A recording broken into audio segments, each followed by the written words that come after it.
ಸಮೀಕ್ಷೆಯಲ್ಲಿ ಲೋಪದೋಷ ತಾಲೂಕು ಪಂಚಾಯಿತಿ ಕಾರ್ಯಾಲಯದ ಮುಂದೆ ರೈತ ಸಂಘ ಸಂಘಟನೆ ಹಾಗೂ ಸೋನಗಾನಹಳ್ಳಿ ಗ್ರಾಮ ಪಂಚಾಯಿತಿ ರೈತರು ಹಾಗೂ ಇಡಗೂರು ಗ್ರಾಮ ಪಂಚಾಯಿತಿ ರೈತರು ಪ್ರತಿಭಟನೆ ನಡೆಸಿದರು.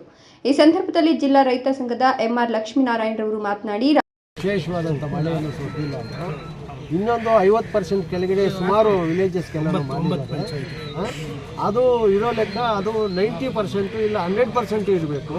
ಯಾಕಂತಂದರೆ ಇಡೀ ಕರ್ನಾಟಕನೇ ಬರಗಾಲದಲ್ಲಿದೆ. ಈ ಥರ ಎಲ್ಲ ಸಮಸ್ಯೆಗಳು ಇರೋದ್ರಿಂದ ಇನ್ಶೂರೆನ್ಸ್ನವರು 100% ಕೊಡಬೇಕು. ಹೊತ್ತು ಹಿಂಗೆ ಯಾರು ಜೀರೋ ಕೊಡೋದು, ಇಲ್ಲ ಸುಮ್ಮನೆ ಭಿಕ್ಷೆ ಕೊಟ್ಟಂಗೆ 3% ಕೊಡೋದು, ಇಲ್ಲ 10% ಕೊಡೋದು, 100% ಕೊಡ್ಕೂಡ್ದು.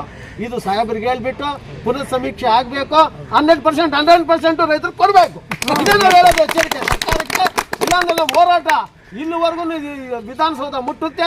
ಅದಕ್ಕೆಲ್ಲರೂ ಎಲ್ಲ ಅಧಿಕಾರಿಗಳು ಹೊಣೆ ಆಗಬೇಕಾಗುತ್ತೆ. ನಿಮ್ಮ ಹೊಣೆಗಾರಿತನಕ್ಕೆ ರೈತನ ಇವಾಗ ಆತ್ಮಹತ್ಯೆಗೆ ದುಡ್ತಾ ಇದ್ದೀರಾ. ಹಳ್ಳಿ ಬಿಟ್ಟು ಅವನು ಪಟ್ಟಣಕ್ಕೆ ಸೇರುವಂಥ ದುಸ್ಥಿತಿ ಬಂದಿದೆ. ರೈತನಿಗೆ ಇದಕ್ಕೆ ಅವಕಾಶ ಮಾಡಿಕೊಡೋದಿಲ್ಲ. ಏನೇ ಆಗಲಿ ಇದಕ್ಕೆ 100% ಕೊಡಬೇಕು ಅಂತ ಈ ಮೂಲಕ ನಾವು ಇನ್ಶೂರೆನ್ಸ್ ಕಂಪನಿಯವರು ಹೇಳ್ತೀವಿ. ನಾವು ಜಿಲ್ಲಾ ಆಡಳಿತವನ್ನು ನಾವು ಒತ್ತಾಯ ಮಾಡ್ತೀವಿ. ತಾಲೂಕು ರೈತ ಸಂಘದ ಅಧ್ಯಕ್ಷ ಲೋಕೇಶ್ ಗೌಡ ಮಾತನಾಡಿ, ಮಾಡಿದ್ದಾರೆ ಇವರೆಲ್ಲ ಅಧಿಕಾರಿಗಳು ಅಂತಾರ. ಇವ್ರಿಗೆ ಸುಮ್ಮನೆ ಹೋಗಿ ಸಮೀಕ್ಷೆ ಮಾಡು ಅಂತ ಹೇಳಲ್ಲ. ಇವ್ರಿಗೆ ಸ್ಟ್ಯಾಟಿಸ್ಟಿಕ್ ಡಿಪಾರ್ಟ್ಮೆಂಟ್ ಅಂತ ಇರುತ್ತೆ, ಅಂಕಿಅಂಶ ಇಲಾಖೆ, ಅವ್ರು ಬಂದು ಇವ್ರಿಗೆ ತರಬೇತಿಯನ್ನು ಕೊಡ್ತಾರೆ. ಇಲ್ಲಿ ತರಬೇತಿ ಕೊಟ್ಟು ಯಾವ ರೀತಿ ಮಾಡ್ಬೇಕು, ನಾವು ಬೆಳೆ ಕಟಾವು ಯಾವ ರೀತಿ ನಾವು ಶಾಂಪಲ್ ಡ್ರಾ ಮಾಡಬೇಕು ಅಂತ ಹೇಳ್ತಾರೆ. ಇವ್ರಿಗೆ ಯಾವುದಕ್ಕೂ ಇಲ್ಲ. ಇವರು ಬರೀ ನರೇಗಾ ಕೆಲಸಗಳು ಮಾಡ್ಕೊಳ್ಳೋದು, ಈ ಖಾತೆಗಳು ಹಂಚೋದು.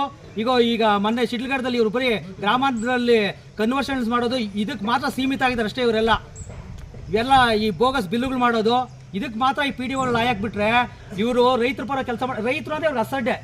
ಪಾಪ ರೈತ ಯಾವನೂ ಒಂದು ಕಾಮಗಾರಿ ಮಾಡಲ್ಲ. ನಿಜವಾದ ರೈತ ಒಂದು ಕಾಮಗಾರಿ ಮಾಡಿದ್ರೆ ಅದಕ್ಕೆ ನೂರು ಕ್ವಶನ್ಗಳು ಕೇಳ್ತಾರೆ. ಅದೇ ಒಬ್ಬ ಅವನು ಗುತ್ತಿಗೆದಾರ ಮಾಡಿದ್ರೆ ಅವ್ನಿಗೆ ಯಾವ ಕ್ವಶನ್ ಇಲ್ಲ. ಇಂಥ ಕಾರ್ಯಕ್ರಮಗಳು ಇಲ್ಲಿ ನಮ್ಮ PDOಗಳು ಮತ್ತು ಇಲ್ಲಿ ಅಧಿಕಾರಿಗಳು ಮಾಡ್ತಾ ಇದ್ದಾರೆ. ಹಂಗಾಗಿ ಹೇಳ್ತಾ ಇದ್ದೀವಿ, ತಕ್ಷಣ ಇವತ್ತೇನು ಸೊನ್ಗಾನಹಳ್ಳಿ ₹1 ಸಹ ಬಂದಿಲ್ಲ. 0 ಅಂದರೆ 100% ಬೆಳೆ ಆಗಿದೆ ಅಂತ ಕೊಟ್ಟಿದ್ದಾನೆ ಅವನು. ₹1 ಇಲ್ಲ, 000. ಮತ್ತು ನೋಡಿ ಹಳ್ಳಿಪುರ ಬರೀ ₹2650 1 ಎಕರೆಗೆ. ಮತ್ತು ಇಡಗೂರು ಬರೀ ₹2560, ₹2956. ಮತ್ತು ಕಲ್ನಾಯಕನಹಳ್ಳಿ, ಬೇವನಹಳ್ಳಿ ಇವರೆಲ್ಲ ಬಿಲೋ 8,000 ಒಳಗಡೆ ಇರುವಂಥ 8 ಪಂಚಾಯಿತಿ. ಹಂಗಾಗಿ ಈ PDOಗಳಿಗೆ ಇವತ್ತು ಈ PDOಗಳ ವಿರುದ್ಧ ನಾವು ಜಿಲ್ಲಾಧಿಕಾರಿ ದೂರು ಕೊಡ್ತಾ ಇದ್ದೀವಿ. ಇವ್ರು ಸಂಬಂಧಪಟ್ಟಂಥ ಜಿಲ್ಲಾ ಪಂಚಾಯತ್ CEO ಅವ್ರು ಕ್ರಮ ತಗೋಬೇಕು. ಇದು ತಗೊಂಡಿಲ್ಲ ಅಂದರೆ ಕೋಡ್ ಆಫ್ ಕಂಡಕ್ಟ್ ಇದ್ರೂ ಪರವಾಗಿಲ್ಲ, ನಾವು ಇದನ್ನ ಬೃಹತ್ವಾದ ಹೋರಾಟವನ್ನು ಜಿಲ್ಲಾಧಿಕಾರಿ ಮಟ್ಟದಲ್ಲೇ ಮಾಡ್ತೀವಿ. ಯಾಕಂದರೆ ಇದು ಆಸಾಮಾಸಾಗಿ ಬಂದು ಹೋರಾಟ ಮಾಡೋದಲ್ಲ. ನಿನ್ನೆ ಅಂದ್ಕೊಂಡಿದ್ದೀವಿ ಪೊಲೀಸವರು ನಮಗೆ ಯಾವುದು ಕಾನೂನು ರೀತಿಯಲ್ಲಿ ಕೋಡ್ ಆಫ್ ಕಂಡಕ್ಟ್ ಇದೆ, ನೀವು ಪರ್ಮಿಷನ್ ಇಲ್ಲದ, ನೀವು ಪರ್ಮಿಷನ್ ಇಲ್ಲದ್ರೆ ನಾವು ಮಾಡ್ತೀವಿ ಸ್ವಾಮಿ ಅಂತೇಳಿ ಬಂದು ಕೂತಿದ್ದೀವಿ. ಇದ್ರ ಬಗ್ಗೆ ನಾವು ಒಂದು ಒಳ್ಳೆ ಹೋರಾಟವನ್ನು ಮಾಡ್ತೀವಿ. ತಕ್ಷಣ ಇದನ್ನ ದೋಷ ಸರಿಪಡಿಸ್ಬೇಕು. ಆ ಎಲ್ಲ ಪಂಚಾಯತಿಯವ್ರಿಗೆ ದುಡ್ಡು ಕೊಡಬೇಕು, ದುಡ್ಡು ಬರೋ ಹಂಗೆ ಮಾಡಬೇಕು. ಇಲ್ಲ ಆಗೋಗಿದೆ, ಫೈನಲ್ ಆಗೋಗ್ಬಿಟ್ಟಿದೆ, ಇವೇನೋ ಕತೆಗಳು ಹೇಳಿದ್ರೆ ನಾವು ಯಾವುದೇ ಕಾರಣಕ್ಕೂ ಅವ್ರು ನಾವು ಅಮಾನತು ಮಾಡಬೇಕು. ಅವ್ರ ಸ್ಯಾಲ್ರಿಗಳೆಲ್ಲ ರೈತರು ಕೊಡಬೇಕು. ತಾಲೂಕು ಪಂಚಾಯಿತಿ ಕಾರ್ಯನಿರ್ವಾಹಕ ಅಧಿಕಾರಿ ಹೊನ್ನಯ್ಯ ಮಾತನಾಡಿ, ಅನ್ಯಾಯ ಅಂತ ಇವರೇನು ಇವತ್ತು ವರದಿ ಇದನ್ನು ಕೊಟ್ಟಿದ್ದಾರೆ, ಕಂಪ್ಲೇಂಟ್ ಕೊಟ್ಟಿದ್ದಾರೆ. ಇದರ ಬಗ್ಗೆ ನಿಜವಾಗಿ ಆನೆಸ್ಟಾಗಿ DC ಸಾಹೇಬರಿಗೆ ಮನವರಿಕೆ ಮಾಡಿಕೊಡ್ತೀವಿ. ಏನಂದರೆ 9 ಪಂಚಾಯಿತಿ ವ್ಯಾಪ್ತಿನಲ್ಲಿ ಇವರೇನು ಬೇರೆ ಪಂಚಾಯಿತಿಗಳಲ್ಲಿ ಇನ್ಶೂರೆನ್ಸ್ ಹೆಚ್ಚು ಬಂದಿದೆ, ಇಲ್ಲಿ 50%ಗಿಂತ ಕಡಿಮೆ ಬಂದಿದೆ. ಇದಕ್ಕೆ ಏನು ಕಾರಣ ಅನ್ನೋದ್ರ ಬಗ್ಗೆ ಕ್ರಮ ತಗೊಂಡು ರೈತರಿಗೆ ಏನು ಅನಾನುಕೂಲ ಆಗಿದೆ ಅದನ್ನು ಅನುಕೂಲ ಮಾಡಿಕೊಡ್ಬೇಕು ಅಂತ ಹೇಳ್ಬಿಟ್ಟು ನಾನು DC ಸಾಹೇಬರಿಗೆ ನಾನೇ ಪರ್ಸನಲಿ ಮನವಿ ಮಾಡ್ಕೊಡ್ತಾ ಇದ್ದೀನಿ. ಹಾಗೆ ರೈತರಿಗೂ ಹೇಳಿದ್ದೀನಿ, ಮುಖಂಡರಿಗೂ ಹೇಳಿದ್ದೀನಿ, ತಾವೂ ಸಹ DC ಸಾಹೇಬರಿಗೆ ಒಂದು ಮನವಿ ಮಾಡಿಕೊಡಿ.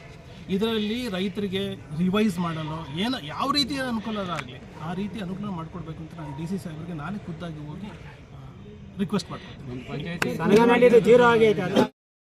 ಏನು ಅದಕ್ಕೆ ಕಾರಣ ಏನು ಅನ್ನೋದ್ರ ಬಗ್ಗೆ ಸ್ಟ್ಯಾಟಿಸ್ಟಿಕಲ್ ಡಿಪಾರ್ಟ್ಮೆಂಟಿಗೆ ನಾವು ಈಗಾಗಲೇ ಪತ್ರ ಬರೆದಿದ್ದೀವಿ. ಅಲ್ಲಿಂದ ಮಾಹಿತಿ ತರಿಸ್ಕೊಂಡು ಅದನ್ನು ಸಹ ವರದಿ ಕೊಡ್ತೀವಿ DC ಸಾಹೇಬರಿಗೆ.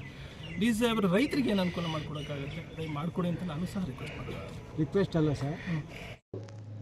ಈ ಸಂದರ್ಭದಲ್ಲಿ ವಕೀಲರಾದ ನರಸಿಂಹಮೂರ್ತಿ, ಹಿರೇಬಿದನೂರು ರಾಜಣ್ಣ, ಬಸಪ್ಪರೆಡ್ಡಿ, ಶೋಭಾ, ಸನತ್ ಕುಮಾರ್, ತಿಮ್ಮೇಗೌಡ, ನರಸಿಂಹಮೂರ್ತಿ, ಶಶಿಕುಮಾರ್, ಸುರೇಶ್ ಕುಮಾರ್, ಬಾಬು, ಗೋಪಿ, ಶ್ರೀನಿವಾಸ್, ಹನುಮಂತರೆಡ್ಡಿ, ಹಾರಿಪ್ರಕಾಶ್, ನರಸಿಂಹರೆಡ್ಡಿ, ಮಂಜುನಾಥ್ ಹಾಗೂ ರೈತ ಸಂಘದ ಮುಖಂಡರು ಮತ್ತು ರೈತರು ಉಪಸ್ಥಿತರಿದ್ದರು.